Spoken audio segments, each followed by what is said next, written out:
I'm in third grade back in Casper, Wyoming. It's springtime. Signed up for baseball for the first time. I didn't play t-ball. I went straight to baseball.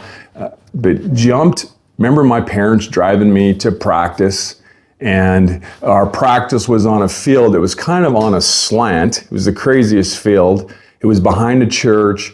You had to walk up 10 foot to get to the top of the hill. And when you get up there, it had weeds on it and everything, but then had like a grade to it. So if you hit a ball up the hill, it would come back 10, 15 foot before it'd stop on some stump of weed somewhere.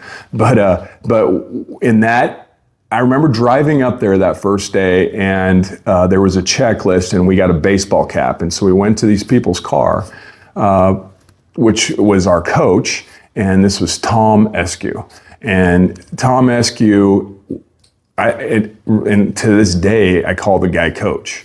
He's long passed away, but Tom, I remember him handing out that hat to me that day, checked me off the list, gave me a hard time. I can still remember it like it was yesterday. And his wife was there, who was Sherry. And then his son, he had three kids, and his oldest was Troy. Troy and I are the same age. And then the second kid was Chad, and Chad was bald at that moment. Didn't know why, but he was sitting there bald, and he was probably 6 years old, 7 years old. And then they had a baby there, Nicholas. But we're long story long here. Practice baseball, got to go on the baseball team. Troy ends up being my best friend, and our whole lives kind of become entwined there. My families and his family became best friends. My mom and his mom became best friends.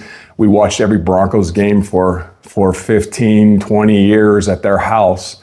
All Broncos fans, and so it was just a connection. And Troy is where we ended up getting a nuspaper route together.